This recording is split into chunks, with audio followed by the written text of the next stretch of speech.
чуєш? Бу! Бу! Все, думаю. Оце, і коли оце вже конкретно почали з 5-го вже бомбити, останні тижні вже по 6, кажуть, зальотів було, скидували. Кажуть, вони летять на Азовсталь, дві бомби на Азовсталь, бо там же наші, і 2 на город. Коли звучить сирена, треба прятатися в тамбур, у підвал, у погреб та бомбосховище. Отче наш, сущий на небесах, да светится имя Твое, да придет царствие Твое, да будет воля Твоя, как на небе, так и на земле. Хлеб наш насущий, дай нам на сей день, не прости нам грехи наши, как мы прощаем должникам нашим, и не веди нас в искушение, избавь нас от лукавого, во имя Отца и Сына и Святого Духа. Аминь. Как ты думаешь, молитва защитила тебя? Да.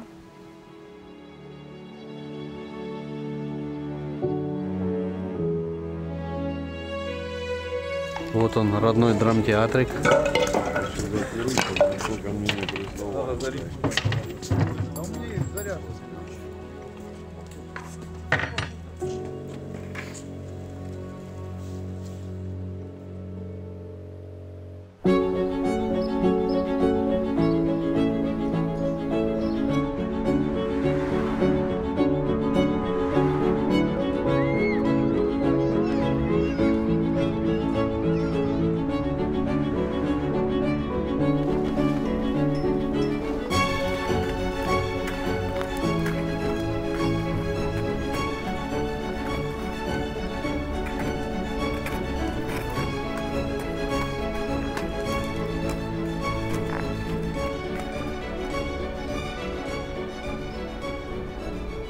То я прожила в цьому місці 11 років в Маріуполі. Гарне місто. Парки красиві, море. Літом кожного дня на морі. Від пляжу ми жили там 15 хвилин, і ми вже на міському пляжі. А що зараз там? Не знаю, що зараз. В мене немає зв'язку, що зараз там. А ви сестри, так? Двоюрідні. Граєтеся разом? Нет, только в Roblox играю. Да, Юля. Какой ты никого не играешь, только на телефоне. Ну, да считай. Ну да.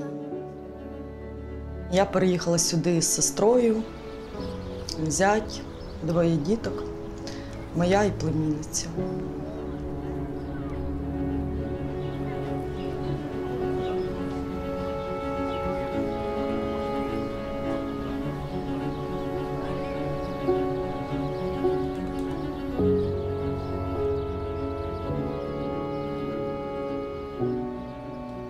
Моїй 7 років малій, а племінниця А тебе сколько? 12, считай. 6 годов. Она на 6 годов меня старше.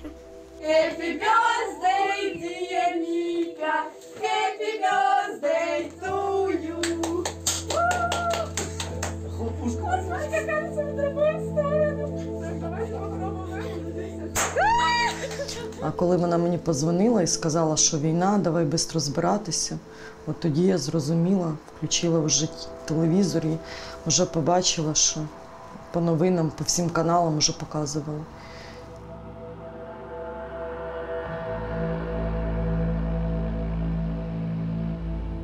Хоча ми сирену чули тільки перші 3 дні, поки світло було. І вона в нас не дуже так гучно. Ну а тоді ж, коли світло, тоді вже ж сирени не було. Ми її взагалі не чули сирену. Тоді вже чули, коли вже бомба летить, взриви тільки.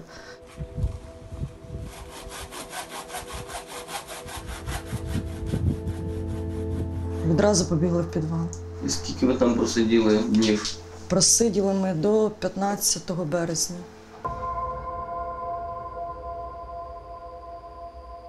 Ще якось не дуже розуміли. Страху, може, не було.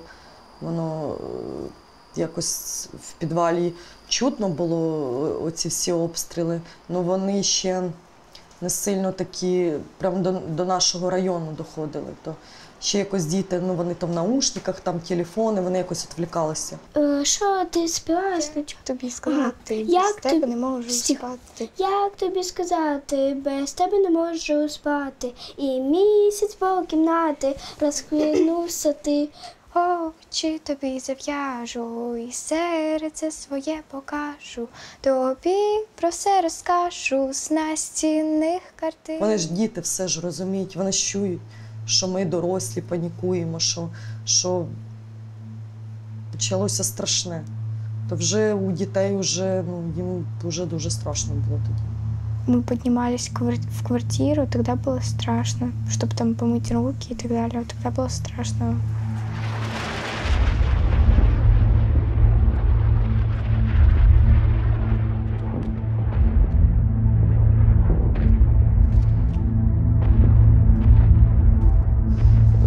Вікна у нас в підвалі посипалися там, де ми спали.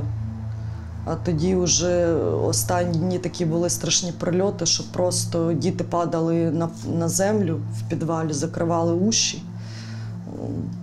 Тому що такі звуки були страшні, що я думала, там ще все завалиться просто. Це взагалі було. І от там лавочка була, ми туди їх отак от висаджували у рядочок. І вони так сиділи з рюкзачками у дітей. І могли так сидіти, коли дуже обстрілювали, могли так сидіти і 5 часов. От просто сиділи так. І ми теж всі, в мене така сумочка була, сумочка, телефон, там, ключі, там, паспорт, такі всі. Тому що боялися, що як завали, так нам треба бігом тікати. Якщо завали одини, то щоб ми могли вибратися.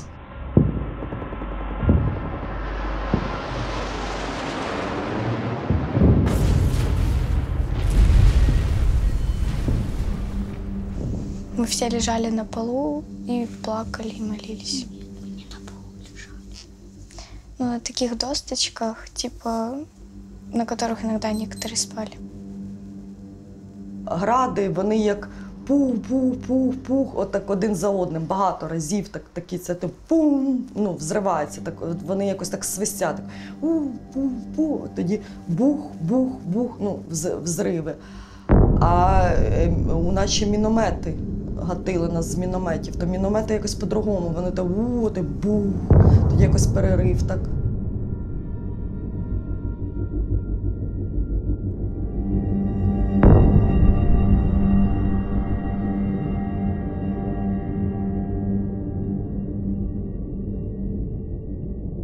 Ви знаєте, що потрібно робити, коли йде обстріл? Ложиться на пол, закрывать эти уши и открывать рот. Да. І ви так робили? Да. Мгм. Всегда.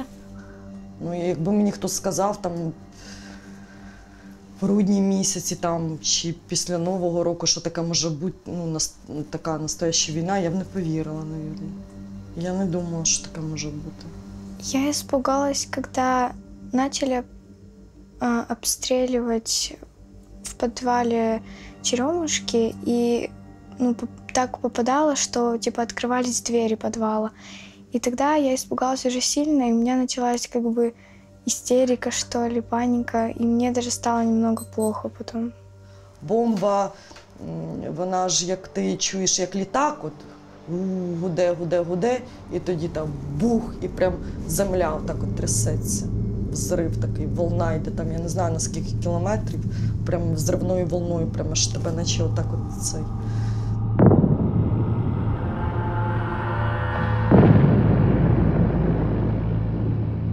Діти постійно лякалися, постійно. Перві дні ще їм якось, мабуть, вони не розуміли, як гра якась така була. А потім уже, коли зникло світло, діти лякалися. І коли дуже сильні вибухи, то діти лякалися, вони кричали, плакали. Істерики були.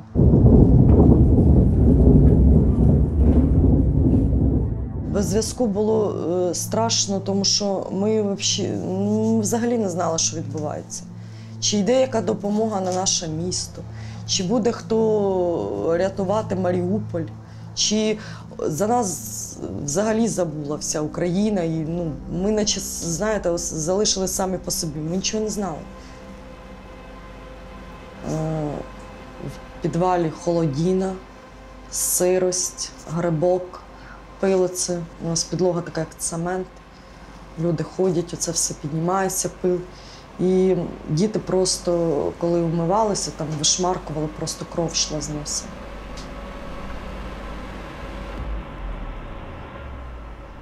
А що ти їла сьогодні?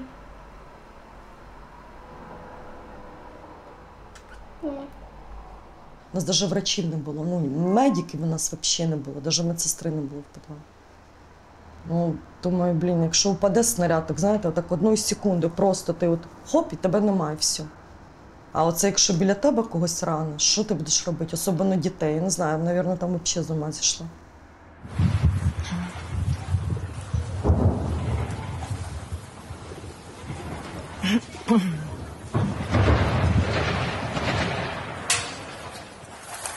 Це осмілили настільки, що стріляють. Страшно було, коли продукти закінчуються. І розумієш, що коли закінчується і вже зовсім там мало, і не знаєш, чим годувати дітей, і в 21 столітті померти з голоду, то це ж не 32-33 рік. Оце було страшно. Я вспомнила, как мы еду добывали. У нас, короче, за домом был такой маленький магазинчик, и мы просто ходили туда в магазин, бесплатно все брали, все забирали. А що казали вам люди, які цей магазинчик належав? Так там никого уже не было. Всі пішли?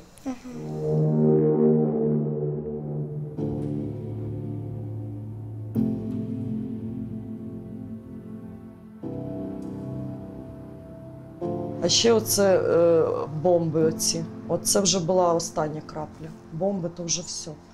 Коли артилерію ти розумієш, що ти підвал видержиш, скоріше всього, ну, завалиться, ну, є якийсь шанс, да, вижити. То я з ним так, в мене зараз вагітна старша, а оце зять, що зі мною сидів. Кажу, Дім, ми з ним так якось сіли вечором. Кажу, Діма, якщо бомба оце впаде на наш дом, ми виживемо. Він такий дивиться на мене, каже, Алка, ти що? Ми практично не спали ночі. Що вони десь із 3 часов, от вони бомблять десь до 12.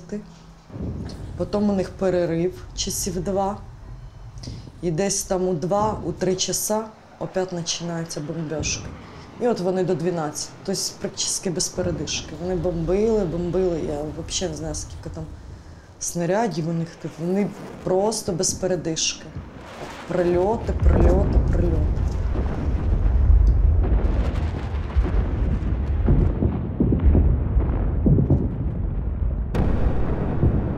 У нас на нашому районі, недалеко від нашого будинку, було відділення нової почти. І в тій новій почті просто люди самі написали слово «морг» і просто туди зносили трупи. А саме страшне, оце, як буде такий вопрос, саме страшне, це коли заходиш в туалет і думаєш, як тебе вб'є на унітазі. Оце, блін, смішно, а це так було страшно. Я думаю, боже, я своєму розказала, він вже з мене каже, ти дурочка взагалі. Каже, Діма, знаєш, як страшно, коли сідаєш на унітаз і кажу, а воно громихає так, і ти розумієш, що зараз, бо у нас прильоти були, 3-й етаж, були прямі попадання в квартиру. Люди чудом вижили, сусідній дом. І я думаю, зараз мені прилетить. У мене зі сторони поля вікна, зі сторони Мангуша, де вже Мангуш був захвачений. І оттуда вони тварі запускали це все. І з моря. У мене окна зі сторони моря, вже ракети балістичні йшли, вже зі сторони моря. І я думаю, зараз у мене летить, я так сама собі думаю, зараз у мене летить ракета, прямо в туалет у мене, і тут прямо попадання. Він з мене сміється, каже, ти думаєш, якби ракета залетіла в туалет, з тебе щось би осталось? Та думаю, точно. Кажу, блін, ну оце мене вбило на унітазі. Це, кажу, мені так стидно буде.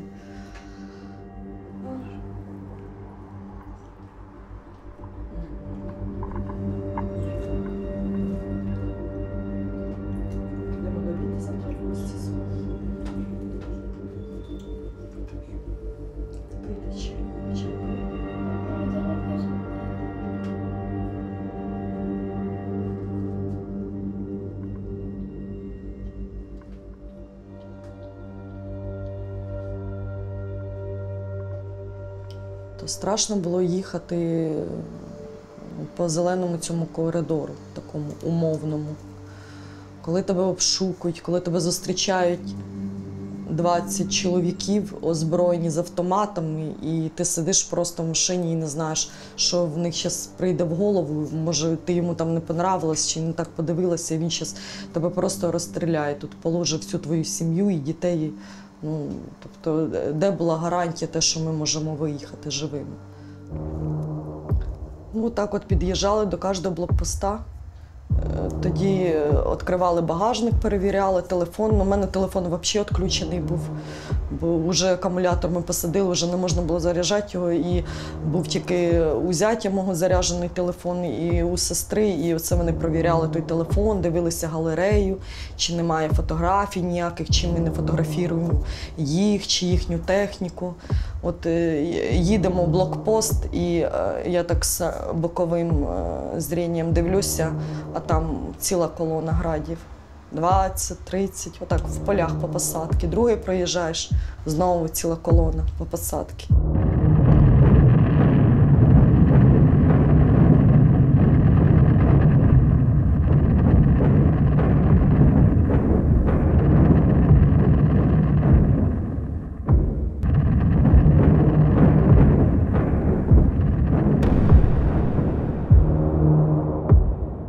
Просто было страшно, что либо в нас что-то попадет, либо же, не знаю, нас расстреляют. Я так думала. Перед цим була колона, декілька машин попали під обстріли. Чи перед цим, чи після цього. Ну, такі варіантів маса. Багато людей, які виїжджали з Маріуполя, вони попадали під обстріли, попадали під гради, їх розстрілювали впритул, могли розстріляти. От я не пам'ятаю останні, чи це були чи ДНРовці. Їх так стільки багато було, там були всі. Там і були казахи оці, в тюбітей, якийсь там такий у них головний убор, такий інтересний. ДНРовці були п'яні вщент. От саме страшніше ДНРовці, я часів більше всього боялася. Вітер такий, доїжджаєш, діти сидять, відкриті вікна, білий флаг. Це просто біла футболка. Ти їдеш по своїй землі з білим флагом, з білою порваною футболкою, держиш в руках ту футболку, наклейка «Діти». У нас ще не відкривалось вікно ззаді, і нам прийшлося його вибити, щоб поїхати. Чому? Бо мама казала, що потрібно, щоб всі вікна були відкриті, а у нас то вікно не відкривалось. І мама сказала, що треба вибивати вікно, і ми вибили вікно. І діти, як був це пропуск, я не знаю, як лотерейний білет. Думаю, не будеш впритул стріляти, діти. І спускаємо, і я навіть малій кажу: Уляна, ти так поверни голову, що подивись, щоб реально побачив, що діти. Було страшно поруч з ними стояти чи щось.